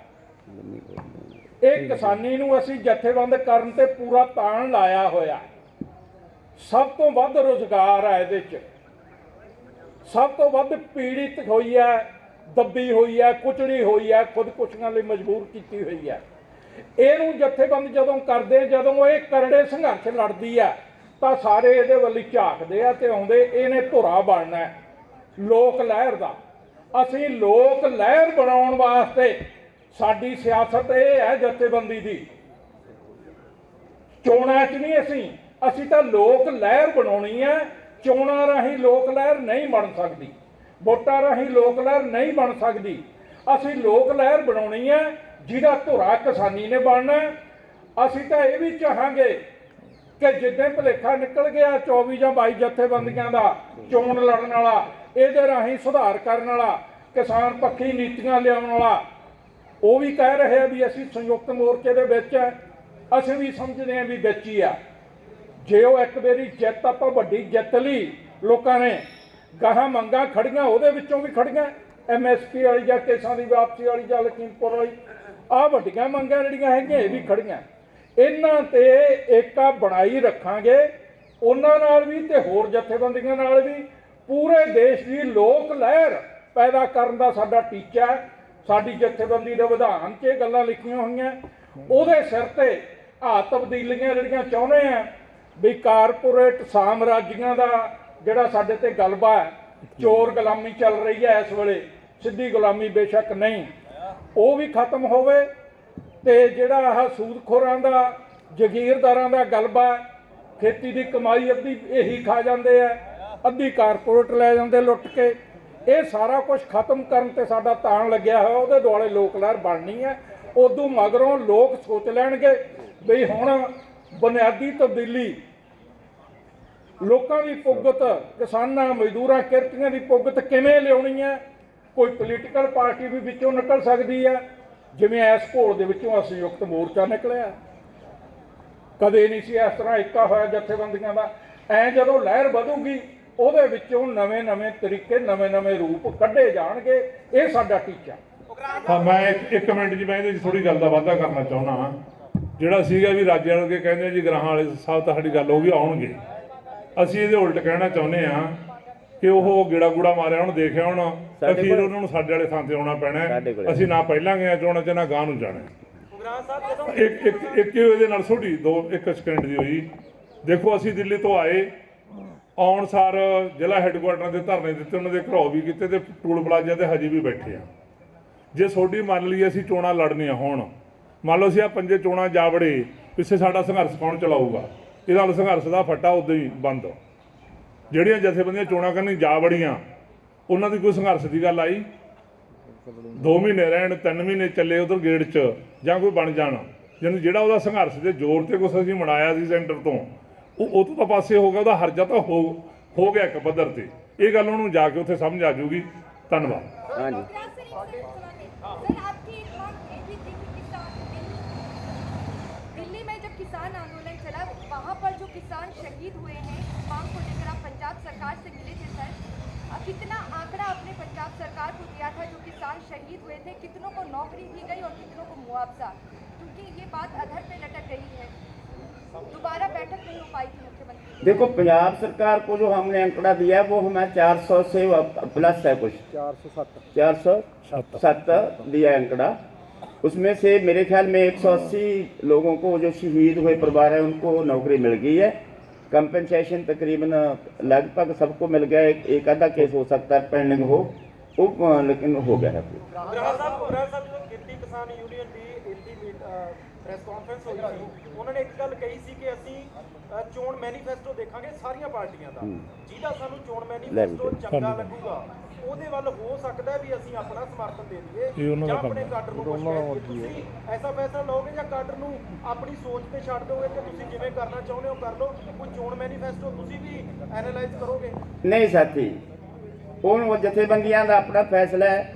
ਉਹਨਾਂ ਨੇ ਕਿਵੇਂ ਚੋਣ ਮੈਨੀਫੈਸਟੋ ਦੇਖ ਕੇ ਕਿਸੇ ਕੱਟੇ ਦੀ ਪੂਛ ਫੜ ਕੇ ਉਹਨਾਂ ਨਾਲ ਰਲਣਾ ਕਿ ਬੱਚੇ ਦੀ ਪੂਛ ਫੜ ਕੇ ਉਹਨਾਂ ਨਾਲ ਰਲਣਾ, ਉਹਨਾਂ ਦਾ ਆਪਦਾ ਫੈਸਲਾ ਹੈ।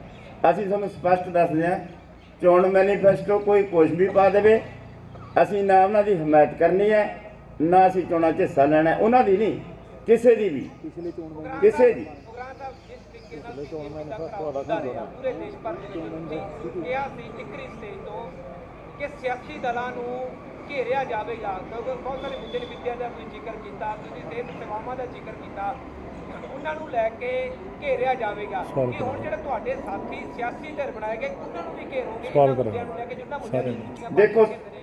ਦੇਖੋ ਸਾਥੀਓ, ਜਦੋਂ ਤੱਕ ਕਾਨੂੰਨ ਵਾਪਸ ਨਹੀਂ ਲਏ ਗਏ ਸੀ ਉਦੋਂ ਤੱਕ ਸਾਡੀ ਇਹ ਪੋਜੀਸ਼ਨ ਸਟੈਂਡ ਕਰਦੀ ਸੀ, ਘੇਰਿਆ ਜਾਏਗਾ। ਤੁਸੀਂ ਇੱਕ ਹੋਰ ਸਾਡਾ ਬਿਆਨ ਵੀ ਪੜ੍ਹਿਆ ਹੋਣਾ, ਅਸੀਂ ਘੇਰਨ ਦੇ ਵਿੱਚ ਰੱਖਿਆ ਸੀ ਵੀ ਬੀਜੇਪੀ ਨੂੰ ਘੇਰਿਆ ਜਾਵੇਗਾ, ਦੋਨਾਂ ਤੋਂ ਸਵਾਲ ਪੁੱਛਾਂਗੇ। ਹੁਣ ਇਹ ਕਾਨੂੰਨ ਵਾਪਸ ਹੋ ਗਏ, ਹੁਣ ਸਾਰਿਆਂ ਨੂੰ ਸਵਾਲ ਪੁੱਛਾਂਗੇ। ਹੁਣ ਘੇਰ ਘੇਰੀਏ ਵਾਲਾ ਸਵਾਲ ਨਹੀਂ ਹੈ। ਉਗਰਾਹਾਂ ਸਾਹਿਬ ਤੁਸੀਂ ਕਹਿੰਦੇ ਵੀ ਸਿਸਟਮ ਦੇ ਵਿੱਚ ਅਸੀਂ ਜਾਣਾ ਨਹੀਂ, ਦੂਸਰੇ ਪਾਸੇ ਤੁਸੀਂ ਲੋਕ ਲਹਿਰ ਦੀ ਗੱਲ ਕਰ ਰਹੇ ਹੋ, ਪਰ ਅਲੱਗ-ਅਲੱਗ ਜਥੇਬੰਦੀਆਂ ਜੇ ਇਸ ਤਰ੍ਹਾਂ ਰਹਿਣਗੀਆਂ ਤਾਂ ਕੀ ਲੋਕ ਲਹਿਰ ਬਣ ਜੇਗੀ ਤੁਹਾਡੀ, ਔਰ ਕਿੰਨਾ ਟਾਈਮ ਲੱਗੇਗਾ? ਜਥੇਬੰਦੀਆਂ ਕਿਧਰੇ ਨਹੀਂ ਜਾਂਦੀਆਂ, ਉਹ ਤਾਂ ਦੌਰਾ ਕਰਨ ਗਏ ਨੇ, ਮੁੜੇ ਆਉਣਗੇ, ਸਾਡੇ ਕੋਲ ਹੀ ਆਉਣਾ ਉਹਨਾਂ ਨੇ ਬਾਈ, ਉਦੋਂ ਕਰ ਲਾਂਗੇ। ਉਗਰਾਹਾਂ ਸਾਹਿਬ ਇੱਕ ਟਾਈਮ ਤਾਂ ਲੱਗਦਾ ਹੀ ਹੁੰਦਾ, ਟਾਈਮ ਤਾਂ ਲੱਗਦਾ ਹੀ। ਹੁਣ ਕਾਨੂੰਨ ਵਾਪਸ ਹੋ ਗਏ, ਕੀ ਜਿਹੜੇ ਜ਼ਿਮੀਂਦਾਰ ਨੇ ਜਾਂ ਜਿਹੜੇ ਮਜ਼ਦੂਰ ਨੇ ਉਹ ਖੁਦਕੁਸ਼ੀਆਂ ਕਰਨ ਨੂੰ ਹਟ ਜਾਣਗੇ? ਨਹੀਂ ਬਾਈ, ਬਹੁਤ ਵੱਡੀਆਂ ਬੇਸਿਕ ਮੰਗਾਂ ਤਾਂ ਸਾਡੀਆਂ ਸਟੈਂਡ ਕਰਦੀਆਂ ਨੇ। ਅਸੀਂ ਤੁਹਾਨੂੰ ਕਹਿ ਵੀ ਬੁਨਿਆਦੀ ਮੰਗਾਂ ਤਾਂ ਸਾਡੀਆਂ ਸਟੈਂਡ ਕਰਦੇ ਨੇ, ਤਾਂ ਇੱਕ ਅਟੈਕ ਮੋੜਿਆ ਵਾਪਸ। ਅਜੇ ਸਾਡੇ ਚੁੱਲ੍ਹਿਆਂ ਨੂੰ ਫਾਇਦਾ ਤਾਂ ਕੋਈ ਹੋਇਆ ਨਹੀਂ ਇਹਦਾ। ਜਿਹੜੀਆਂ ਬੁਨਿਆਦੀ ਇਸ਼ੂ ਨੇ ਜਿਹੜੇ, ਜਿੰਨਾ ਚਿਰ ਉਹ ਹੱਲ ਨਹੀਂ ਹੁੰਦੇ, ਖੁਦਕੁਸ਼ੀਆਂ ਰਹਿਣਗੀਆਂ, ਆਰਥਿਕ ਸੰਕਟ ਰਹੂਗਾ। ਰਾਜੇਵਾਲ ਆਪਣੇ ਸਾਥੀਆਂ ਨੂੰ ਕੋਈ ਅਪੀਲ ਕਰਨੀ ਚਾਹੋਗੇ ਜੋ ਫੈਸਲਾ ਲਿਆ ਉਹਨਾਂ ਨੇ? ਕਰ ਦੇ ਬਈ ਤੂੰ ਅਪੀਲ, ਥੋੜੀ ਛੋਟੀ ਕਰੇ ਵੀ ਵਾਪਸ ਮੁੜਿਆ ਹੁਣ। ਇੱਕ ਮਿੰਟ, ਅਪੀਲ ਵੀ ਕਰ ਦਿਆਂਗੇ। ਮੈਂ ਜਿਹੜੀ ਗੱਲ ਸਾਫ਼ ਕਰਨੀ ਚਾਹੁੰਦਾ, ਜਿਹੜਾ ਇੱਧਰੋਂ ਸਵਾਲ ਆਇਆ ਸੀਗਾ ਚੋਣ ਮੈਨੀਫੈਸਟੋ ਦਾ, 1952 ਤੋਂ ਜਦੋਂ ਪਹਿਲੀ ਇਲੈਕਸ਼ਨ ਹੋਈ ਉਦੋਂ ਤੋਂ ਲੈ ਕੇ ਚੋਣ ਮੈਨੀਫੈਸਟੋ ਚੱਕ ਲਓ ਸਾਰੀਆਂ ਪਾਰਟੀਆਂ A to Z, ਕਿਸੇ ਨੇ ਆਪਦੀ ਉਹ ਚੋਣ ਮੈਨੀਫੈਸਟੋ ਦੇ ਵਾਅਦੇ ਪੂਰੇ ਨਹੀਂ ਕੀਤੇ। ਅਸੀਂ ਕਿਉਂ ਕਿਸੇ ਦਾ ਚੋਣ ਮੈਨੀਫੈਸਟੋ ਵੇਖ ਕੇ ਉਹਦੀ ਹਮਾਇਤ ਕਰਾਂਗੇ? ਅਸੀਂ ਤਾਂ ਉਹਦਾ ਅਮਲ ਵੇਖ ਕੇ ਦੇਖਾਂਗੇ। ਹੋ ਸਕਦਾ ਕੱਲ ਨੂੰ ਇਹ ਜਥੇਬੰਦੀਆਂ ਆ ਜਾਣ ਤਾਕਤ ਵਿੱਚ, ਕਿਸਾਨਾਂ ਦੇ ਆਹ ਮਸਲੇ ਹੱਲ ਕਰ ਦੇਣ ਜਿਹੜੇ ਅਸੀਂ ਤੁਹਾਡੇ ਸਾਹਮਣੇ ਰੱਖੇ ਆ, ਜ਼ਮੀਨਾਂ ਦੀ ਵੰਡ ਵਾਲੇ, ਸੂਦਖੋਰੀ ਵਾਲੇ, ਹੋਰ ਬੁਨਿਆਦੀ ਵੱਡੇ ਮਸਲੇ, ਸਾਮਰਾਜੀਆਂ ਦੀ ਜਕੜਾਂ ਤੋੜਨ ਵਾਲੇ, ਇਹ ਹੱਲ ਕਰ ਦੇਣ, ਦੇਖ ਲਾਂਗੇ। ਪਰ ਅੱਜ ਬਿਲਕੁਲ ਨਹੀਂ। ਕੋਈ ਦੂਜੀ ਗੱਲ ਅਸੀਂ ਅਪੀਲ ਇਹ ਕਰਨੀ ਚਾਹੁੰਦੇ ਆ ਪੂਰੇ ਕਿਰਤੀ ਸਮਾਜ ਨੂੰ, ਕਿਸਾਨਾਂ ਨੂੰ ਵੀ, ਖੇਤ ਮਜ਼ਦੂਰਾਂ ਨੂੰ ਵੀ, ਸਨਅਤੀ ਮਜ਼ਦੂਰਾਂ ਨੂੰ ਵੀ, ਪੱਤਰਕਾਰ, ਵਕੀਲ, ਬੁੱਧੀਜੀਵੀ, ਸਾਰਿਆਂ ਨੂੰ ਕਿ ਆ ਜਿਹੜੀ ਦੇਸ਼ ਦੀ ਸਭ ਤੋਂ ਵੱਡੀ ਜਮਾਤ ਹੈ ਕਿਰਤੀ ਜਮਾਤ, ਇਹਦੇ ਨਾਲ ਜਿਹੜੀਆਂ ਹੋਰ ਸਾਰੀਆਂ ਕਿਰਤੀ ਜਮਾਤਾਂ ਹੈ, ਇਹਨਾਂ ਦੇ ਹਿੱਤਾਂ ਵਾਸਤੇ ਜਿਹੜੀ ਅਸੀਂ ਗੱਲ ਕਹੀ ਆ ਸੰਘਰਸ਼ਾਂ ਨੂੰ ਹੋਰ ਕਰੜੇ ਕਰਨ ਵਾਲੀ, ਹੋਰ ਮਜ਼ਬੂਤ ਕਰਨ ਵਾਲੀ, ਉਹਦੇ ਵਿੱਚ ਆਪਦਾ ਯੋਗਦਾਨ ਪਾਓ। ਜਿੰਨਾ ਚਿਰ ਇਹ ਲਹਿਰ ਨਹੀਂ ਖੜੀ ਹੁੰਦੀ ਉਹਨਾਂ ਚਿਰ ਬੇਸ਼ੱਕ ਜਿਹਦਾ ਜੀ ਕਰਦਾ ਵੋਟਾਂ ਵੀ ਜਿੱਥੇ ਜੀ ਕਰਦਾ ਪਾ ਲਓ। ਅਸੀਂ ਨਹੀਂ ਕਹਿਣਾ ਵੀ ਇਹਨੂੰ ਪਾਓ ਤੇ ਇਹਨੂੰ ਨਾ ਪਾਓ, ਇਹ ਸਾਡੀ ਨੀਤੀ ਨਹੀਂ ਹੈ। सर एक क्लियर कर सर 15 जनवरी को संयुक्त किसान मोर्चा की बैठक थी, क्या उसे स्थगित किया गया है? और 15 मार्च को जो केंद्र सरकार ने विज्ञान भवन दिल्ली में बैठक बुलाई है, क्या आपको भी इसका वो न्योता आया है बैठक के लिए? देखिए सर, 15 वाली मीटिंग में पहले बोल चुका हूँ, वो स्टैंड हमारी कर रही है, लेकिन दूसरा सदा हमें नहीं है। और बोलो, और बताएं, कोई सवाल नहीं। ਸਰ ਹੱਲ ਕੀ ਨਜ਼ਰ ਆਉਂਦਾ? ਅਸੀਂ ਵਾਰ-ਵਾਰ ਹੱਲ ਦਾ ਰਹੇ, ਕੀ ਇਕੱਲਾ ਵਿਰੋਧੀ ਹੱਲ ਆਉਂਦਾ ਹੈ? ਮੇਰਾ ਸਵਾਲ ਇਹ ਹੈ ਕਿ ਪਾਰਲੀਮੈਂਟ ਮੇਰਾ ਤੁਹਾਡੇ ਸਵਾਲ ਦਾ ਜਵਾਬ ਇਹ ਹੈ ਵੀ ਕਾਨੂੰਨਾਂ ਦਾ ਸਿਰਫ ਅਸੀਂ ਵਿਰੋਧ ਹੀ ਕੀਤਾ ਕਿ ਹੱਲ ਕੀਤਾ? ਮੈਨੂੰ ਇਹ ਜਵਾਬ ਦਿਓ। ਵਿਰੋਧ ਕੀਤਾ, ਵਿਰੋਧ ਤੋਂ ਹੱਲ ਹੱਲ ਵੀ ਨਿਕਲਿਆ ਨਾ। ਸਵਾਲ ਮੇਰਾ ਉਸ ਤੋਂ ਜੇ ਕਿਸੇ ਦਾ ਵਿਰੋਧ ਨਹੀਂ ਹੋਊ ਤਾਂ ਹੱਲ ਕਿਵੇਂ ਨਹੀਂ, 2 ਮਿੰਟ ਸਰ, ਜਿਹੜੀ ਜਗ੍ਹਾ ਤੋਂ ਕਾਨੂੰਨ ਬਣੇ ਆ, ਹਾਂ। ਜੇ ਕਾਨੂੰਨ ਬਣਦੇ ਹੀ ਨਾ ਤਾਂ ਤੁਹਾਨੂੰ ਵਿਰੋਧ ਕਰਨ ਦੀ ਲੋੜ ਹੀ ਨਾ ਪੈਂਦੀ। ਮੇਰਾ ਸਵਾਲ ਉੱਥੋਂ ਆਉਂਦਾ ਹੈ। ਬਈ ਜੇ ਤੂੰ ਕਰਜਈ ਹੋਵੇਂ ਤੈਨੂੰ ਤਾਂ ਪਤਾ ਲੱਗੇ। ਨਹੀਂ ਮੈਂ ਤਾਂ ਕਰਜਈ ਕਰਜਈ ਜਿਹੜਾ ਬੰਦਾ ਹੁੰਦਾ ਨਾ, ਉਹ ਖਾਲੀ ਪਰਨੋਟਾਂ ਤੇ ਵੀ ਦਸਤਖਤ ਲਾਉਂਦਾ ਹੈ, ਉਹ ਅੰਗੂਠੇ ਵੀ ਉੱਥੇ ਲਾ ਲੈਂਦੇ ਨੇ ਵੀ ਖਾਲੀ ਪਰਨੋਟ ਤੇ ਖਾਲੀ ਕਾਗਜ਼ ਤੇ ਅਸੀਂ ਜੋ ਮਰਜ਼ੀ ਲਿਖ ਲਈਏ। ਉਹ ਕਰਜਈ ਸਾਡੀ ਹਕੂਮਤ ਹੈ ਜਿਹੜੀ ਵਿਦੇਸ਼ੀ ਸਾਮਰਾਜੀ ਮੁਲਕਾਂ ਦੀ, ਵਿਸ਼ਵ ਪਰ ਸੰਸਥਾ ਤੇ ਸੰਸਾਰ ਬੈਂਕ ਦੀ ਕਰਜਈ ਹੈ, ਕਠਪੁਤਲੀ ਹੈ। ਉਹਨਾਂ ਇੱਕ ਸੁਣੋ ਮੇਰੀ ਗੱਲ, ਕੋਈ ਸੰਸਾਰ ਬੈਂਕ ਕਿਸੇ ਦੇਸ਼ ਨੂੰ ਇਹ ਕਹਿ ਸਕਦਾ ਹੈ ਤੁਸੀਂ ਅਨਾਜ ਦੇ ਭੰਡਾਰ ਕਿਉਂ ਰੱਖੇ ਨੇ? ਕੋਈ ਵੀ ਨੀਤੀ ਇਹ ਕਹਿ ਸਕਦੀ ਹੈ ਵੀ ਤੁਸੀਂ ਐਜੂਕੇਸ਼ਨ ਹੈ ਪ੍ਰਾਈਵੇਟ ਇਹ ਸਰਕਾਰੀ ਕਿਉਂ ਰੱਖੀ ਹੈ? ਕੋਈ ਸੰਸਾਰ ਬੈਂਕ ਦੀ ਕੋਈ ਤਾਕਤ, ਵੱਡੀ ਤਾਕਤ ਇਹ ਕਹਿ ਸਕਦੇ ਕਿਸੇ ਮੁਲਕ ਨੂੰ ਕਿ ਤੁਸੀਂ ਐਫਸੀਆਈ ਤੇ ਸਰਕਾਰੀ ਮੰਡੀਆਂ ਕਿਉਂ ਰੱਖੀਆਂ ਨੇ? ਇਹ ਦਖਲਅੰਦਾਜ਼ੀ ਕਿੱਧਰੋਂ ਬਣਦੀ ਹੈ? ਇਹਦਾ ਮਤਲਬ ਇਹ, ਜੇ ਮੈਂ ਤੁਹਾਨੂੰ ਕਹਾਂ ਵੀ ਤੁਸੀਂ ਕੁੜੀ ਦਾ ਵਿਆਹ ਕਰਨਾ, 20 ਬੰਦਿਆਂ ਤੋਂ ਵੱਧ ਨਹੀਂ ਬੁਲਾਉਣੇ, ਪੈਲਸ ਨਹੀਂ ਬੁੱਕ ਕਰਨਾ, ਮੀਟ ਸ਼ੀਟ ਨਹੀਂ ਬਣਾਉਣਾ, ਦਾਰੂ ਨਹੀਂ ਦੇਣਾ, ਤੂੰ ਗੂਠਾ ਲਾ ਕੇ ਆਵੇਂਗਾ ਜੇ ਕਰਜ਼ਈ ਹੋਇਆ ਬਾਈ। ਗੱਲ ਇਹੀ ਹੈ ਨਾ ਜੀ, ਜਿਹੜਾ ਕਰਜ਼ਾ ਚੜਾਇਆ ਹਕੂਮਤ ਨਹੀਂ ਚੜਾਇਆ ਨਾ। ਜੇ ਹਕੂਮਤ ਚੰਗੀ ਹੁੰਦੀ ਤਾਂ ਸ਼ਾਇਦ ਕਰਜ਼ਾ ਨਾ ਚੜਦਾ। ਔਰ ਕਰਜ਼ੇ ਦੇ ਕਰਕੇ ਅੱਜ ਜਿਹੜਾ ਤੁਸੀਂ ਕਹਿ ਰਹੇ ਹੋ ਕਿ ਨੀਤੀਆਂ ਜਿਹੜੀਆਂ ਲਾਗੂ ਕਰਾਉਣੀਆਂ ਪੈ ਰਹੀਆਂ, ਤਾਂ ਕਿਉਂ ਨਾ ਪਾਲਿਸੀਆਂ ਆਪਣੇ ਦੇਸ਼ 'ਚ ਵਧੀਆ ਲਾਗੂ ਕਰਕੇ ਉਹ ਕਰਜ਼ਾ ਉਤਾਰ ਕੇ ਆਪਣੇ ਦੇਸ਼ ਨੂੰ ਤੇ ਲੈ ਜਾਇਆ ਜਾਵੇ। ਗੱਲ ਦਾ ਜਵਾਬ ਤਾਂ ਸਾਡੀ ਦਾ ਬਾਈ ਆਪ ਹੀ ਦੇਤਾ। ਹੁਣ ਤਾਂ ਇਹੀ ਅਸੀਂ ਕਹਿੰਦੇ ਗੱਲ ਕਰਦਾ ਨਾ। ਇੱਕ ਮਿੰਟ ਭਾਜੀ, ਹੁਣ ਤਾਂ ਵੈਸੇ ਸਾਡੇ ਸੀਨੀਅਰ ਮੀਤ ਪ੍ਰਧਾਨ ਨੇ ਗੱਲ ਸਾਫ਼ ਕਰਤੀ ਸੀ, ਜਿਹੜੀ ਸਦਾਮ ਹੁਸੈਨ ਦੀ ਮਿਸਾਲ ਦਿੱਤੀ ਹੈ। ਜਿੰਨਾ ਚਿਰ ਸਦਾਮ ਹੁਸੈਨ ਸਾਮਰਾਜੀਆਂ ਦਾ ਚੌਕੀਦਾਰ ਬਣ ਕੇ ਚੱਲਦਾ ਰਿਹਾ, ਅਮਰੀਕਾ ਦਾ ਤੇ ਹੋਰ ਸਾਮਰਾਜੀ ਦੇਸ਼ਾਂ ਦਾ, ਜਿਨ੍ਹਾਂ 6 ਦੇਸ਼ਾਂ ਨੇ ਹਮਲਾ ਕੀਤਾ ਸੀ ਫੌਜੀ ਹਮਲਾ ਇਰਾਕ ਤੇ, ਤੁਹਾਨੂੰ ਪਤਾ ਹੋਊ ਇਹ ਇਤਿਹਾਸ, ਉਹਨਾਂ ਚਿਰ ਉਹਨੂੰ ਕੁਛ ਨਹੀਂ ਕਿਹਾ। ਉਹ ਵੀ ਚੁਣਿਆ ਹੋਇਆ ਨੁਮਾਇੰਦਾ ਸੀ ਉੱਥੋਂ ਦੇ ਲੋਕਾਂ ਦਾ, ਰਾਸ਼ਟਰਪਤੀ ਸੀ ਉਹ ਦੇਸ਼ ਦਾ। ਉਹਨੂੰ ਵਰਤਿਆ ਇਰਾਨ ਤੇ ਹਮਲਾ ਕਰਨ ਵਾਸਤੇ, ਉਹਦੀ ਧਰਤੀ ਵਰਤੀ, ਉਹਦੀ ਫੌਜ ਵਰਤੀ। ਜਿਵੇਂ ਇਸ ਵੇਲੇ ਇੱਥੇ ਆ ਚੱਲ ਰਹੀਆਂ ਹੈਗੀਆਂ ਚਾਲਾਂ, ਕਿਸੇ ਵੇਲੇ ਪਾਕਿਸਤਾਨ ਦੇ ਖਿਲਾਫ ਸਾਡੀ ਫੌਜ, ਸਾਡੀ ਧਰਤੀ ਵਰਤੀ ਜਾ ਸਕਦੀ ਹੈ ਸਾਮਰਾਜੀਆਂ ਵੱਲੋਂ। ਪਰ ਜਦੋਂ ਉਹਨੇ ਆਪਦੇ ਦੇਸ਼ ਦੀਆਂ ਇਹ ਨੀਤੀਆਂ ਲਿਆਂਦੀਆਂ ਵੀ ਅਸੀਂ ਤਾਂ ਕੌਮੀਕਰਨ ਕਰਾਂਗੇ ਸਾਰੇ ਮਹਿਕਮਿਆਂ ਦਾ, ਅਸੀਂ ਸਾਮਰਾਜੀਆਂ ਦੇ ਗੁਲਾਮ ਨਹੀਂ, ਜਦੋਂ ਇਹ ਲਿਆਂਦੀਆਂ ਉਦੋਂ ਹੀ ਬਹਾਨਾ ਬਣਾ ਕੇ ਪਰਮਾਣੂ ਹਥਿਆਰਾਂ ਦਾ, ਜਿਹੜਾ ਬਾਅਦ 'ਚ ਸਾਰੀ ਤਲਾਸ਼ੀ ਲੈਣ ਤੋਂ ਬਾਅਦ 'ਚ ਸਾਬਤ ਹੋ ਗਿਆ ਵੀ ਕੋਈ ਪਰਮਾਣੂ ਹਥਿਆਰ ਨਹੀਂ, ਹੱਲਾ ਬੋਲਿਆ, ਸਾਰਾ ਮੁਲਕ ਤਬਾਹ ਕੀਤਾ ਤੇ ਉਹਨੂੰ ਫਾਂਸੀ ਟੰਗਿਆ ਵੀ ਤੂੰ ਕਤਲੇਆਮ ਕਰਾਤਾ, ਲੋਕਾਂ ਦਾ ਕਤਲੇਆਮ ਆਪ ਕੀਤਾ। ਇੱਕ ਮਿੰਟ ਮੈਂ ਭਾਵੇਂ ਲੰਮੀ ਹੁੰਦੀ ਗੱਲ ਸਮਝਣ ਤੇ ਫਿਰ ਟਾਈਮ ਲੱਗੂਗਾ ਜੇ ਗੱਲ ਸਮਝਣੀ ਹੈ ਤਾਂ। ਇਸੇ ਤਰ੍ਹਾਂ ਹੀ ਚਿੱਲੀ ਦੇ ਵਿੱਚ ਅੱਜ ਤੋਂ ਘੱਟੋ ਘੱਟ 45 ਸਾਲ ਪਹਿਲਾਂ ਵੱਡੀ ਬਹੁਸੰਮਤੀ ਉੱਥੋਂ ਦੀ ਕਿਸਾਨਾਂ ਮਜ਼ਦੂਰਾਂ ਦੀ ਪਾਰਟੀ ਨੂੰ ਮਿਲ ਗਈ ਸੀ, ਵੱਡੀ ਬਹੁਸੰਮਤੀ ਉੱਥੋਂ ਦੀ ਪਾਰਲੀਮੈਂਟ ਦੇ ਵਿੱਚ। ਪਰ ਜਿੱਦੇ ਸਹੁੰ ਚੱਕਣੀ ਸੀ, ਜਿਹੜਾ ਸਿਸਟਮ ਦੀ ਗੱਲ ਕਰਦੇ ਆ, ਫੌਜੀ ਜਰਨੈਲਾਂ ਨੂੰ ਕਹਿਤਾ ਸਾਰੇ MP ਚੱਕ ਕੇ ਜੇਲ੍ਹ 'ਚ ਤਾੜਤੇ ਤੇ ਘੱਟੋ ਘੱਟ 5 ਸਾਲ ਜੇਲ੍ਹ 'ਚ ਤਾੜੀ ਰੱਖੇ, ਕੋਈ ਮੁਕੱਦਮਾ ਨਹੀਂ, ਕੁਛ ਨਹੀਂ, ਫੌਜੀ ਰਾਜ ਲਾਗੂ ਕਰਤਾ।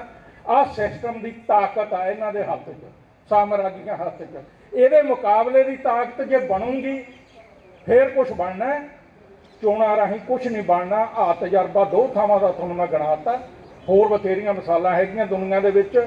ਇਹ ਚੋਣਾਂ ਰਾਹੀਂ ਸਿਸਟਮ ਜਿਹੜੀਆਂ ਬੁਨਿਆਦੀ ਨੀਤੀਆਂ ਉਹ ਨਹੀਂ ਬਦਲੀਆਂ ਜਾ ਸਕਦੀਆਂ। ਜਿਹੜਾ ਐਸਐਸਐਮ ਬਣਿਆ ਜੀ ਕਿ ਉਹ ਹੁਣ ਸੰਯੁਕਤ ਕਿਸਾਨ ਮੋਰਚੇ ਦਾ ਹਿੱਸਾ ਰਹਿ ਪਾਵੇਗਾ ਕਿਉਂਕਿ ਉਹਦਾ ਸਵਾਲ ਪੂਰਾ ਨਹੀਂ ਗੁਰਨਾਮ ਸਿੰਘ ਚਲੂਨੀ ਉਹਨਾਂ ਤੋਂ ਪ੍ਰੋਗਰਾਮ ਕਰਵਾਇਆ ਗਿਆ ਸੀ ਚੱਲਦੇ ਅੰਦੋਲਨ ਦੇ ਦੌਰਾਨ ਔਰ ਉਸ ਪ੍ਰੋਗਰਾਮ ਦਾ ਆਰਗੇਨਾਈਜ਼ ਇਹਨੇ ਚਲੂਨੀ ਸਾਹਿਬ ਨੇ ਕੀਤਾ ਜੀ ਉਹਨੂੰ ਸਸਪੈਂਡ ਕੀਤਾ ਸੀ। ਹੁਣ ਤਾਂ ਸਿਆਸੀ ਧਿਰ ਬਣ ਗਏ ਨੇ ਜੀ ਤੁਸੀਂ ਕਿਹਾ ਸਿਆਸਤ ਤੋਂ ਐਸਕੇਐਮ ਦੂਰ ਰਹੇਗਾ ਹਿੱਸਾ ਰਹਿਣਗੇ ਹੁਣ ਐਸਐਸਐਮ ਵਾਲੇ ਜਾਂ ਵਕਾਲਤ ਕਰੋਗੇ ਬਾਹਰ ਕਰ ਦਿਓ। ਦੇਖੋ ਸਾਥੀ ਉਸ ਟਾਈਮ ਅੰਦੋਲਨ ਚੱਲ ਰਿਹਾ ਸੀ, ਅੰਦੋਲਨ ਦੌਰਾਨ ਚੋਣਾਂ ਦੇ ਕੋਈ ਆਈਆਂ ਚੋਣਾਂ ਦੇ ਵਿੱਚ ਕੋਈ ਜਾਵੇ ਜਾਂ ਚੋਣਾਂ ਦਾ ਐਲਾਨ ਕਰੇ ਉਦੋਂ ਉਹ ਤੋਂ ਵਰਜਿਤ ਸੀ, ਇਸ ਕਰਕੇ ਉਹਦੇ ਅਸੀਂ ਇਹ ਕਾਰਵਾਈ ਕੀਤੀ ਸੀ। ਹੁਣ ਚੋਣਾਂ ਉਹ ਮਸਲਾ ਕਾਨੂੰਨ ਵਾਪਸ ਹੋ ਗਏ, ਅਸੀਂ ਵਾਪਸ ਆ ਗਏ। ਇਹ ਜਿਹੜਾ ਮੋਰਚਾ ਬਣਿਆ ਐਸਐਮਐਸ ਉਹ ਕਾਨੂੰਨ ਵਾਪਸ ਹੋਣ ਤੋਂ ਬਾਅਦ ਬਣਿਆ ਉਹ ਮੋਰਚਾ ਅਸੀਂ ਨੇ ਮੁਲਤਵੀ ਕਰ ਲਿਆ। ਇਹਨਾਂ ਦੇ ਬਾਰੇ ਅਸੀਂ 22-15 ਤਰੀਕ ਨੂੰ ਸੋਚਾਂਗੇ ਕਿ ਇਹ ਸੰਯੁਕਤ ਮੋਰਚੇ ਦੇ ਵਿੱਚ 22 ਜਿਹੜੀਆਂ ਜਥੇਬੰਦੀਆਂ ਨੇ ਅੱਜ ਤੱਕ ਮਤਲਬ ਕਿਸਾਨ ਜਥੇਬੰਦੀਆਂ ਕਦੇ ਚੋਣਾਂ ਦੇ ਵਿੱਚ ਨਹੀਂ ਲੜੀਆਂ, ਜਿਹੜੇ ਲੜੀਆਂ ਨੇ ਤਾਂ ਪਾਰਟੀਆਂ ਲੜੀਆਂ ਨੇ। ਇਹ ਜੇ ਤਾਂ 22 ਜਥੇਬੰਦੀਆਂ ਪਾਰਟੀ ਦੇ ਰੂਪ ਦੇ ਵਿੱਚ ਐਸਐਮਐਸ ਦੇ ਵਿੱਚ ਸ਼ਾਮਲ ਹੋ ਗਈਆਂ, ਫਿਰ ਤਾਂ ਇਹਨਾਂ ਬਾਰੇ ਸੋਚਿਆ ਜਾਊ ਵੀ ਇਹਨਾਂ ਦੇ ਨਾਲ ਰਿਸ਼ਤਾ ਕਿਹੋ ਜਿਹਾ ਰੱਖੀਏ। ਜੇ ਇਹਨਾਂ ਨੇ ਆਪਦਾ ਪੋਲੀਟੀਕਲ ਵਿੰਗ ਵੱਖਰਾ ਬਣਾ ਕੇ ਕੋਈ ਆਉਂਦੇ ਨੇ ਉਹਦੇ ਬਾਰੇ ਵਿਚਾਰ ਚਰਚਾ 15 ਤਰੀਕ ਤੇ ਕੀਤੀ ਜਾਊਗੀ। ਇਹ ਏਜੰਡਾ ਬਾਕੀ ਇੱਕ ਮਿੰਟ ਬੇਨਤੀ ਸਾਰਿਆਂ ਨੂੰ, ਉਹ ਤਾਂ ਫੜਾਤੀਆਂ ਆਹ ਜਥੇਬੰਦੀ ਵੱਲੋਂ ਇੱਕ ਪੈਂਫਲੇਟ ਛਪਵਾਇਆ ਹੋਇਆ ਹੈ